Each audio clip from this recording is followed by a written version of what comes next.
할렐루야. 우리 옆에 상행사입니다. 사랑합니다. 축복합니다. 예, 말씀에 좀 읽읍시다. 시작. 하나님께 소망을 두라. 본문의 말씀을 읽어보신 분들은 알겠지만 베드로전서 3장이 하나님께 소망을 두는 것과 무슨 관계가 있느냐. 하나님께 소망을 둔 자의 삶의 모양은 이렇다 하는 거죠. 사람의 모양처럼 보이고 사람이 행동해야 될 방향처럼 보이는데 사실은 하나님께 소망을 둔 사람은 당연히 그렇게 살게 돼 있다. 우리가 사람의 뜻을 따라 사람이 원하는 대로 사는 게 아니고 하나님께 소망을 둔 사람으로 살아가야 된다라는 거죠. 그리고 하늘에 소망을 둔 사람과 이 땅에 소망을 둔 사람의 삶의 방향이 다릅니다. 하늘에 소망을 둔 사람들은 이 땅이 그들에 연연하지 않습니다. 우리가 하늘에 소망을 둔 것, 하나님께 소망을 둔 것을 잊어버리지 말고 그 마음을 회복하기를 주의 이름으로 축원합니다. 3장 1절에 아내된 자들아 이와 같이 자기 남편에게 순종하라. 이는 혹 말씀을 순종하지 아니하는 자라도 말로 말미암지 않고 그 아내의 행실로 말미암아 구원을 받게 하려 함이니 있습니다. 자, 3장 1절은 무슨 말이냐면 너희가 믿지 않는 남편과 결혼했다면 그 믿지 않는 자들에게 순종하고 선한 행실을 보여라. 너희가 아무리 말로 예수 믿으라, 너희가 아무리 말로 교회 와라 이렇게 한다고 되는 것이 아니고 너희가 믿음의 행실, 선한 행실을 보일 때 그들이 혹시 구원을 받게 되는지 아느냐. 구원을 받게 하려 함이니 했습니다. 결국 우리 삶의 행위의 모습, 우리의 행위는 뭐냐? 구원을 얻게 하려 하는 데 있다라는 거죠. 우리는 이미 구원을 얻은 자들입니다. 우리가 구원을 얻었으니까 내 남편이 만약에 믿지 않는 자라면 그도 혹 구원의 자리에 들어올 수 있게 하기 위해서 어떻게 하느냐? 말로만 뭐 잘해주고 말로만 하는 것이 아니고 실제 너희 삶의 행위를 진실하게 해라 하는 겁니다. 그러면 이것은 뭡니까? 하나님 기뻐하시는 행위들을 얘기하는 거죠. 물론 우리가 때로는 그렇게 하다 보면 손해보기도 하고 욕을 먹기도 하지만 될 수 있으면 우리가 선한 것들을 보여주고 그들에게 덕을 끼쳐서 될 수 있으면 구원을 받게 하는 데 목적이 있다라는 겁니다. 2절에 너희의 두려워하며 정결한 행위를 봄이라. 너희가 두려워하는 것이 무엇인가? 자, 믿는 사람들이 두려워하는 게 재물이면 어떻게 합니까? 너도 똑같네. 네? 믿는 사람들이, 아내들이 만약에 예수를 믿는데 남편이 예수 믿는 거 똑같은 거요. 남편이 예수 믿고 아내가 안 믿든지, 자식이 예수 믿고 부모가 안 믿든지, 부모가 예수 믿고 자식이 안 믿든지 똑같은 상황이에요. 똑같은 상황으로 적용할 수 있습니다. 그런데 너희가 두려워하며 했으니까 하나님을 두려워해야 되는데 세상을 두려워하고 재물을 두려워하고 세상 사람들이 원하는 것들을 두려워하면 똑같은 거요. 세상 사람들과 똑같이 두려워할 것들을 두려워하고 염려할 것들을 염려하고 어려움이 닥치면 그것 때문에 밤잠을 이루지 못하고 그럼 세상 사람과 뭐가 다르냐? 우리의 소망은 하늘에 있으니까 우리의 소망은 하나님께 있으니까 세상 사람들과 생각하는 것들이 달라야 한다는 거죠. 결국 그것이 어떻게 드러나느냐? 우리의 행실로 드러나게 되어 있다는 거죠. 너희 두려워하며, 누굴 두려워하냐? 하나님을 두려워하며. 하나님을 두려워한다는 말은 무슨 말이겠습니까? 네? 하나님을 두려워한다는 말은 무슨 말이겠습니까? 사람의 법을 쫓아가는 것이 아니고 하나님 말씀대로 살아가는 겁니다. 하나님을 두려워하니까 하나님 원하시는 말씀대로 사는 거죠. 근데 자꾸 사람들의 눈을 중요하게 생각하는 사람들이 있습니다. 그 사람들이 나를 어떻게 생각하겠느냐, 내 입장이 어떻게 되겠느냐, 사람들이 어떻게 생각하느냐에 관점이 있는 사람들은 사람들의 눈을 두려워하는 겁니다. 근데 우리는 하나님께 관점이 있어야 하고 하나님을 두려워해야 될 줄 믿습니다. 너희의 두려워하며 정결한 행실을 봄이라. 정결한 행실은 뭐냐? 하나님이 원하시는 삶이다. 여기 정결한 행실과 밑에 가면 이제 괴율이 나오는데요. 10절에 그 입술로 괴율을 말하지 말고. 이 괴율이 뭐냐? 괴율이 예. 교묘하고 간사한 사람을 교율이다. 교묘하고 간사하다. 알긴 아는데 그 아는 것 때문에 교묘하게 속이고 교묘하게 바꿔버리는, 두 마음을 품어서 그런 것처럼 하면서 그렇게 하지 않는 것. 이게 딱 마귀의 모습이죠. 사단의 딱 모습이 그렇다는 거예요. 그렇지 않은 척하고 겉으로는 멀쩡한 척하는데 속은 썩은 것. 겉으로는 회칠한 무덤이고 속은 뭐요? 죽은 시체가 가득한 거예요. 이것이 어떠한 것이냐? 반대되는 말이 2절에 정결한 뭐요? 정결한 행실을 봅니다. 정결하지 않은 삶이라는 거죠. 그러니까 남편이나 아내 된 자가 어떻게 하겠습니까? 다 알죠. 이 사람 뻘거벗고 같이 사는데 어떻게 모르겠습니까? 뭐가 진실한 건지, 정말 이 사람이 하나님 두려워하는지, 정말 하나님을 살아계시다 믿고 있는 건지, 아니면 가짜로 그냥 나와서 말만 하고 있는 건지, 사람들의 눈치를 보면서 교회 가고 있는 건지, 이걸 뻔히 알고 있다는 거예요. 그러니까 남편 구원하기 힘든 거예요. 그러니까 가족 전도하기 힘든 거예요. 내 삶은 게으르고 나를 위해 살아가고 나를 꾸미는데 정신이 없는데, 그러면서 너 예수밖에 없다, 하나님 믿어야 된다, 예수밖에 구원에 이를 길이 없다. 그걸 누가 믿겠습니까? 누가 듣겠습니까?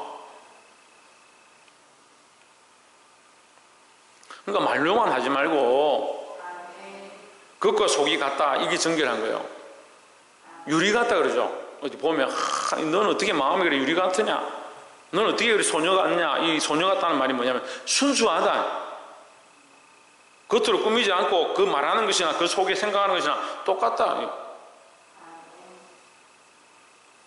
점점 나이가 들면 어떻게 됩니까? 그것과 속이 자꾸 달라요. 나이 든 사람이 잘못했다는 게 아니고 우리가 그러한 모습들을 하나님 앞에 버려야 한다는 거죠. 정결한 행실이라는 것은 순결하다, 깨끗하다, 있는 그대로 산다라는 거죠. 예, 하나님을 믿는 그 마음이 항상 있기를 주의 이름으로 축원합니다. 3절에 너희 단장은 머리를 꾸미고 금을 차고 아름다운 옷을 입는 외모로 하지 말고 했습니다. 예, 이것만 가득하면 뭐요? 회칠한 무덤이라니까요. 회칠했다 이렇게 말할 때 그 회칠이 뭐냐? 시체를 가지고 기름을 바르죠. 이 유대 땅에는 이집트의 그 장례 문화가 그대로 물려져 와서 사람들 붕대를 감고 기름을 바르고 썩지 않도록 칠을 하는 거예요. 겉으로 보면 이게 안에 썩었는지 안 썩었는지 잘 모르는 겁니다. 근데 점점 시간이 지나면 어떻게 됩니까? 구더기들이 기어 나오는 거예요.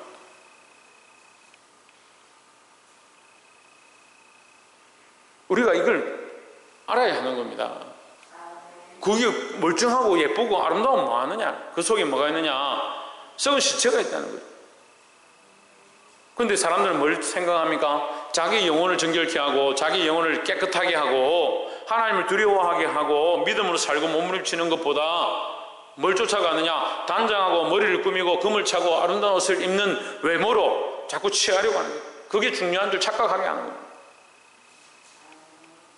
여러분 장례식장에 가면요, 저도 지난주 장례식장 갔다 왔는데 장례식장 가면 뭐가 제일 많습니까? 뭐가 제일 많습니까? 국밥이 제일 많습니까? 장례식장 가면 뭐가 제일 많습니까? 꽃이 많습니다. 꽃이 왜 많은 줄 압니까? 썩은 냄새가 진동을 하기 때문에 꽃이 그 냄새를 가려주는 겁니다. 썩은 것이 있기 때문에 꽃으로 그것을 덮어주는 겁니다. 여러분 우리가 세상에 썩은 것을 덮는 자들이 되어야 하는데 내 속이 정결해야 세상을 덮지요. 근데 속은 안 정결하게 하고 속은 하나님과 온전한 회복을 이루지 못하면서 자꾸 어디에 집중하느냐? 겉을 단장하고 머리를 꾸미고 금을 차고 아름다운 옷을 입는 외모를 하지 말라고 하는데 그거 하고 있는데 그것만 하고 있다는 거예요. 회개해야 될 줄 믿습니다. 뭘 해야 된다고요? 뭘 해야 된다고요? 회개해야 된다고요. 겉과 속이 다른 우리의 모습을 회개하고. 그래서 속 사람이 살아야 되는데 속 사람은 죽고 그 사람만 자꾸 사는 거예요. 나이가 들면요 점점 그 사람은 어떻게 돼요? 후패해지고 점점 썩어지고 늙어지고 쇠퇴해지는 거예요. 그게 당연하고요. 어디가 살아야 되냐? 속 사람이 살아야 되는 거예요. 제가 요즘 이제 어떻게 하다 보니까 은퇴하신 목사님들을 자꾸 제가 모시고 이제 섬기고 있는데, 제일 나이 많으신 분이 90, 그 다음에 87, 그 다음에 83 이렇게 은퇴하신 분들 자꾸 만나고 제가 모시고 또 도와드리고 이렇게 하는데, 그분들이 자꾸 이렇게 향수를 뿌리더라고요. 향수를. 그래서 저는 왜 자꾸 향수를 뿌릴까 나중에 물어보니까 나이가 들면 냄새가 난다는 거예요. 나이가 드니까 이제 몸의 기능도 자꾸 떨어지니까 이게 냄새가 자꾸 몸에서 난다는 거예요. 그래서 제가 괜찮습니다. 너무 걱정하지 마십시오. 우리가 뭘 더 보느냐, 그 향기를 얼마나 드러내느냐, 그 향수를 얼마나 뿌렸느냐, 좋은 옷을 얼마나 입었느냐, 그걸 보는 게 아니지 않습니까? 우리가 그리스도를 섬기고 하나님을 믿는 믿음을 서로 공유하고 그것을 배우고 믿음의 선진들이 그렇게 사는 것, 우리도 그렇게 본받기 원합니다. 그렇게 하기 위해서 만나는 겁니다. 그 모습이 중요한 게 아니고, 그렇다고 그 모습이 필요 없고 옷을 또 입을 필요가 없고 다 떨어진 거 지저분한 거 입으라는 게 아니라, 우리 그 모습도 해야 하지만 더 중요한 게 뭐냐, 더 중요한 것에 대해서 말하는 거예요. 더 중요한 게 뭐냐, 속사람이라는 거죠. 속사람이 어떻게 된다? 박창조 어떻게 된다? 두 가지 얘기했죠. 홍준은 어떻게 된다? 회개해야 된다. 그래, 회개해야 되는데 박이사 어떻게 해야 된다? 어떻게 하지 않은 것을 회개해야 된다. 천정미 집사님 어떻게 해야 된다? 박승리 어떻게 해야 된다? 그렇지. 그게 뭐였어? 그렇지. 정결한 마음을 가지고, 그 다음에 뭐요? 예? 정결한 행실을 가지고 또 뭐요? 하나님을 두려워하는 걸 회복하라고요. 하나님을 두려워하는 마음을 회복해야 돼요. 하나님을 두려워하라고 아무리 가르쳐도요, 하나님 안 믿는 사람은 하나님 두려워하지 않습니다. 하나님 안 믿는데 뭘 두려워해요? 하나님 믿지 않으니까 두려워하지 않는 겁니다. 하나님을 바라보지 않으니까 하나님 앞에 가까이 갈 수가 없는 거고, 하나님 느껴지지 않는 것이고, 느껴지지 않으니까 두려워하고 염려하고 그 앞에 어떻게 해야 될지 고민할 필요가 없는 거죠. 그래서 자꾸 뭐만 꾸밉니까? 껍데기만 꾸미는 거예요. 그러니까 하나님 모르는 사람일수록 뭐만 꾸미냐? 껍데기만 자꾸 꾸미는 거예요. 여러분, 껍데기가 아름다워야 합니다. 하지만 우리의 속이 살아있을 때 껍데기가 필요한 거지, 속 사람이 죽었는데 껍데기가 아무리 아름다우면 어디 쓰겠냐는 거예요. 4절에 오직 마음에 숨은 사람을 온유하고 안정한 심령에 썩지 아니할 것으로 하라. 이 숨은 사람이 뭐예요? 그렇죠. 속사람이죠. 속사람. 속에 있으니까 속사람이잖아요. 우리가 수박이란데 수박을 어떻게 합니까? 수박을 속을 모르잖아요. 수박에 뭘 모릅니까? 속을 모릅니다. 속을 모른다는 말은 뭘 모릅니까? 맛을 모릅니다. 수박의 맛을 알고 사는 사람들은 대단한 거예요. 수박의 맛을 알고 살 수는 없어요. 어떻게 합니까? 쪼개서 먹어봐야 아는 겁니다. 쪼개서 먹으면 뭐요? 무조건 사야 돼요. 그러니까 수박은 주로 어디서 맛을 보냐? 집에 와서 맛을 보는 거예요. 작년에도 교회에서 이제 수박을 사서 먹었는데, 어떤 때는 너무 달고 맛있는 수박인데 어떤 때는 실패다, 어쩌다가 이런 걸 구해왔냐, 돌려줘라, 이렇게 할 만큼 그런 것들이 있다는 거예요. 오직 마음에 숨은 사람, 겉으로 안 드러나는 거죠. 이 속사람이에요. 속사람.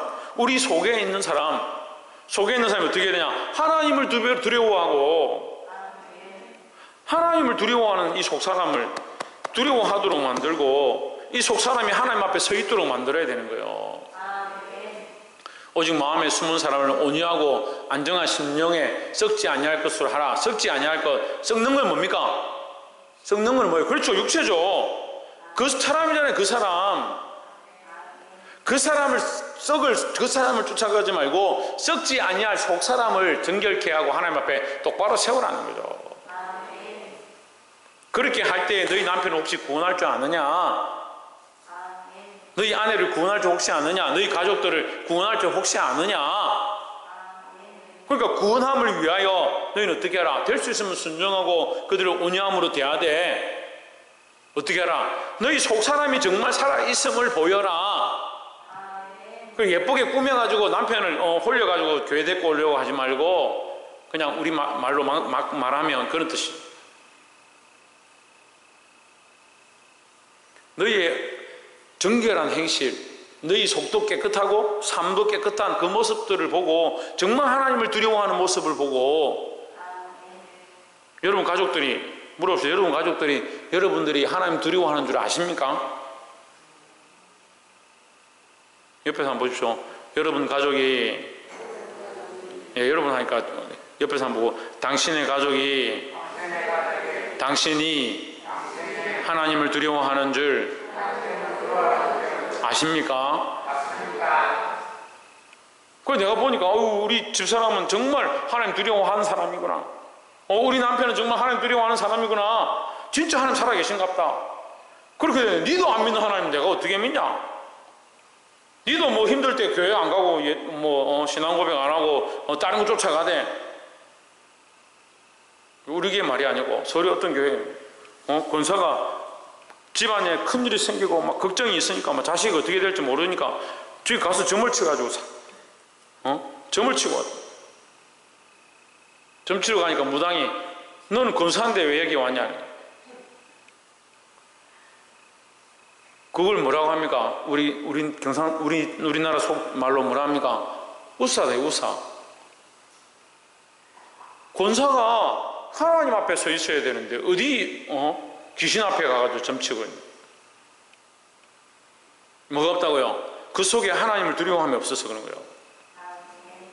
여러분 이 것보다 이 속 사람을 하나님 바로 세워서 믿음으로 많은 사람을 인도할 수 있는 자들이 되기를 주의 이름으로 축원합니다. 이는 하나님 앞에 값진 것이니라 해서. 왜 값지냐? 반드시 그 결과들이 나타난다. 값진 것이란 말은 값으로 지불한다 이 말이죠. 하나님께서 이 값으로 지불한다. 네가 그 거룩한 행실을 보이고 하나님을 두려워하고 그 사람은 부패하지만 속 사람은 살아서 이 거룩한 역사를 이름으로 말미암아 많은 사람을 구원의 길로 인도하는 그 삶을 하나님 반드시 뭐 한다? 값으로 갚으신다는 거예요. 5절에 전에 하나님께 소망을 두었던 거룩한 부녀들도 이와 같이 자기 남편에게 순종함으로 자기를 단장하였나니 했습니다. 거룩한 부녀들, 거룩한 여인들이요 어떻게 했느냐? 남편에게 순종했다. 왜 남편에게 순종했냐? 하나님께 소망을 두었기 때문에. 남편에게 소망을 두었으면 남편이 좀 마음에 안 들면 말 안 듣고 막 자기 마음대로 하겠죠. 남편에게 소망을 두었으면 하나님 말씀 안 듣고 자기 남편이 하자는 대로 쫓아갔겠죠. 지금 그 얘기를 하는 거예요. 근데 남편에게 순종한 이유가 뭐냐?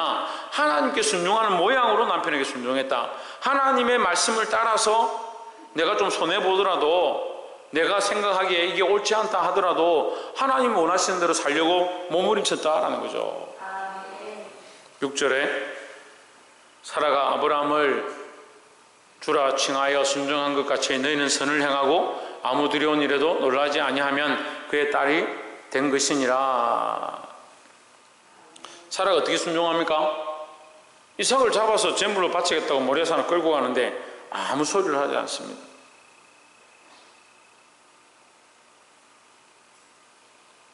아브라함이 어떤 말을 해도 사라가 순종합니다. 성경에 아브라함이 천사를 대접하는데 사라가 안 된다. 집에 먹을 것도 없고 할 것도 없으니까 불편하게 뭐 자꾸 집에 끌고 오느냐. 그렇게 한 적이 없다. 천사를 대접할 때 사라는 어떻게 합니까? 밖에서 음식을 준비했다. 이렇게 기록되어 있습니다. 순종했다는 거죠. 순종했다는 거죠. 주의 일에 순종하고 하나님 기뻐하시는 일에 순종했다. 서로 순종하는 자들이 되길 소망합니다. 7절에 남편 된 자들아, 이제 아내들만 얘기하니까 남편들은 그래 너 내 말 듣고 따라와 이렇게 할 것이 아니고 남편 된 자들아 이와 같이 지식을 따라 너희 아내와 동거하고 그를 더 연약한 그릇이요. 지식을 따라 무슨 지식이었습니까? 하나님 아는 지식. 하나님 아는 지식이요. 네가 세상에 알고 있는 그 논리를 가지고 하는 게 아니고 하나님 아는 지식을 따라. 그 하나님 아는 지식은 앞에서 말하면 뭐가 연결됩니까? 왜 하나님을 두려워하는 거냐. 하나님 아는 지식을 따라 너희 아내와 동거하고 그를 더 연약한 그릇이요. 그러니까 보호하라는 게 보호하라. 그러니까 여자들은 연약한 그릇이에요. 그래서 보호해야 될 것이다. 그리고 이렇게 말하면 남녀 성차별 아니냐? 천만의 말씀이에요. 연약하면 인정해야 되죠. 힘이 없고 남자들은 강하고 그거는 인정해야 되죠. 성경이 대장부와 같아라 하면 여자들은 우리는 약하니까 대장부처럼 어떻게 됩니까? 안 되죠.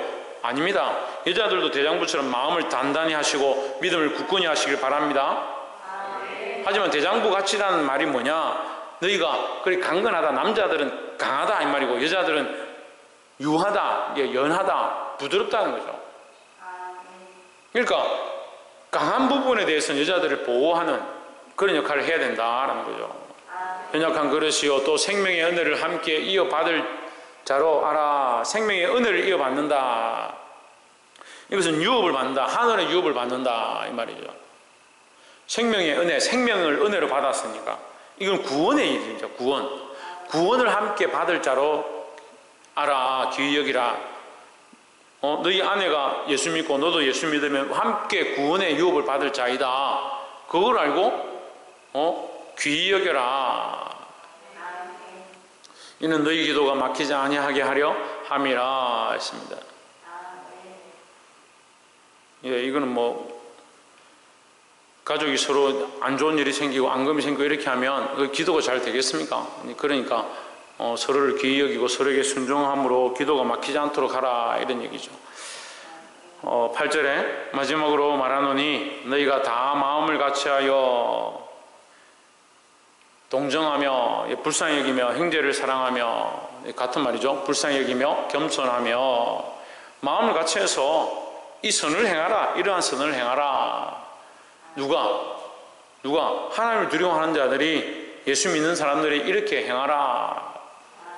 9절에 악을 악으로 욕을 욕으로 갚지 말고 하나님 믿는 사람은 악을 악으로 갚으면 안 돼요.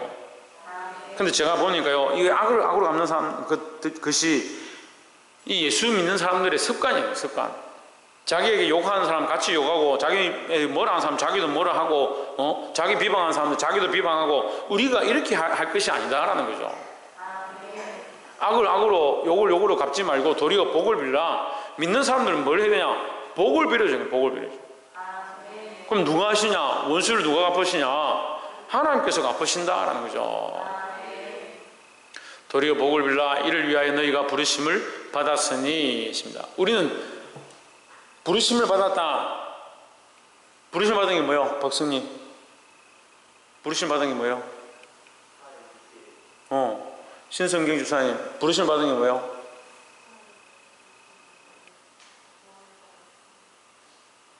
최원영 주사님 부르심 받은 게 뭐예요? 복을 받았다. 천승 권사님 부르심 받은 게 뭐예요? 네, 택하셨다. 그 대부분 다 아시네. 불렀다. 그 많은 민족의 백성들 가운데 내가 너를 지명하여 불렀나니 너를 불렀다. 지명이 뭐요? 이게 다 있는데 방금 제가 불렀잖아요. 박승리 이렇게 하면 다 부른 게 아니잖아요. 박승리를 부른 거잖아요. 지명하여 한 사람 너를 택하였다. 이게 하나님의 은혜죠. 수많은 사람들 가운데 나를 지명하여 부르심 이게 은혜죠. 너희는 이 은혜를 입은 자다. 이 구원의 은혜를 입은 자다. 이게 이해가 안 되면 우리는 1만 달란트 빚진 자다. 1만 달란트 빚진 자. 갚을 수 없는 은혜를 받은 자다.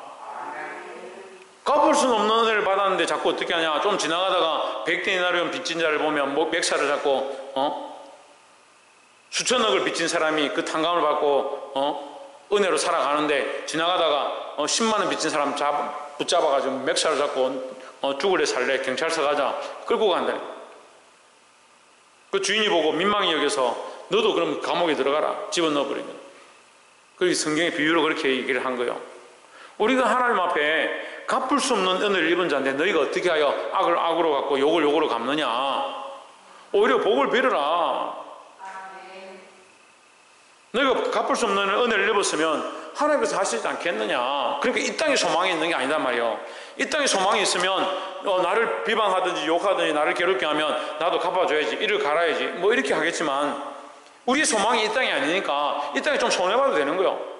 우리는 이미 뭘 얻었냐? 구원을 얻었으니까 할 수만 있으면 우리가 참고, 할 수만 있으면 사랑하고, 할 수만 있으면 복을 빌어서 그 사람이 구원에 이르도록 힘써야 된다라는 거죠. 이미 나는 구원을 얻었고 이미 나는 은혜를 입었기 때문이다라는 겁니다.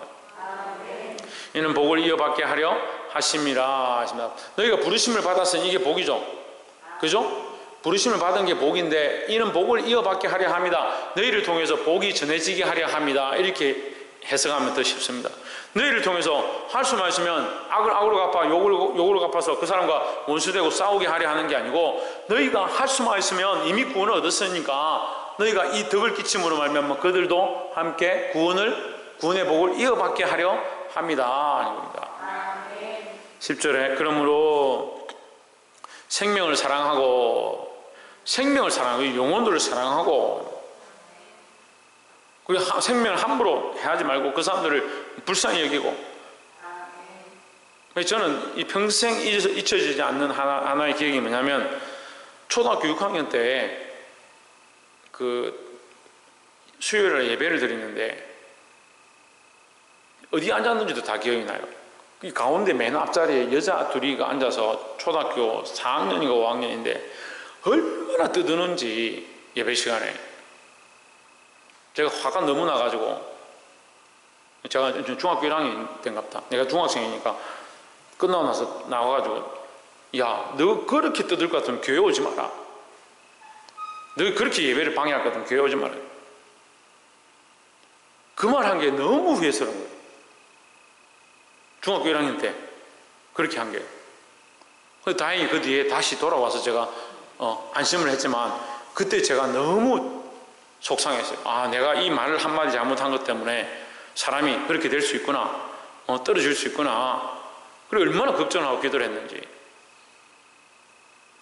우리 생명을 사랑하고 생명은 어디 있습니까? 사람들 속에 있죠. 그러니까 다시 말하면 한 사람 한 사람을 사랑하고 좋은 날 보기를 원하는 자는 혀를 금하여 너희가 복 받기 원하고 상 받기 원하면 혀를 금하라. 함부로 말하지 마라. 함부로 말하지 마라. 이 함부로 말하지 말라를 그냥 보면 이해가 좀 안 될 수 있는데 9절에 뭐요? 혀를 금하여 뭐요? 예, 악한 말을 금치 말고 9절에서 욕을 욕으로 악을 악으로 갚지 말며 했으니까 함부로 말하지 마라. 함부로 저주하지 마라. 혹시 아느냐? 너희가 그들을 구원할지 아느냐? 그러니까 선한 말들을 하라. 10절에 좋은 날 보기를 원하는 자는 혀를 금하여 악한 말을 그치고 그 입술로 거짓을 말하지 말고 11절에 악에서 떠나 선을 행하고 화평을 구하며 그것을 따르라. 악에서 떠나 선을 행하고 여러분 악에서 떠나시기 바랍니다. 왜? 악을 이렇게 조금 나는 이거 안 하고 이제 오늘 착하게 해야지 이게 아니고 악에서 떠났다. 떠나면 이제 나와 상관없는 거죠. 떠나야 되는데 그 안에서 허우적거리고 있으면서 나는 악을 안 해야지, 죄를 안 지어야 되지. 그게 아니라 아예 떠나라. 그 행실을 완전히 끊어버려라. 악을 떠나 선을 행하고. 그러니까 이 선을 뭡니까? 하나님 두려워하고 정결한 행실이니까 하나님 기뻐하시는 선이다라는 거죠. 화평을 구하며 그것을 따르라. 화평을 구해라. 자, 예수 그리스도의 십자가는 우리에게 뭘 가르쳐 줍니까? 화평을 가르쳐 줍니다. 세상의 화평의 선생은 누구냐? 예수 그리스도입니다. 예수 그리스도로 말미암아 우리가 하나님과 화평을 얻었습니다. 그래서 하나님과 막힌 담을 허시고 누가 허셨느냐? 예수 그리스도께서 십자가에 죽으심으로 이 담을 허시고 하나님과 우리를 화평케 하셨다. 이 화평을 얻은 우리가 왜 가만히 있냐는 거예요. 이 화평이 기쁨이 넘쳐서 많은 사람들을 이 화평의 길로 이끌고 싶어야 되는데 이 화평이 없어지니까 자꾸 잊어버리니까 어떻게 합니까? 악을 악으로 갚고 욕을 욕으로 갚는. 하나님과 화평하지 않으니까 니하고 나하고 무슨 상관이냐? 네가 나한테 악하게 하면 나도 악하게 하고 욕하면 나도 욕하고 나하고 상관이 없지 않냐? 근데 우리가 어떻게 봐냐? 그 사람을 생명으로 바라보고 그 사람도 하나님과 화평하게 이끌어드리고 나와 화평하게 하고 그 일이 예수 그리스도께서 하신 일이니까 우리도 그 일을 따라서 화평의 일을 해야 되는 거예요. 악에서 떠나 선을 행하고 화평을 구하며 그것을 따르라. 그것을 따르라. 화평의 일을 구하는 일을 따르라. 예수 그리스도의 일을 구하라. 12절에 주의 눈은 의인을 향하시고 주의 귀는 의인의 강구에 기울이시되 주의 얼굴은 악행하는 자들을 대하시느니라.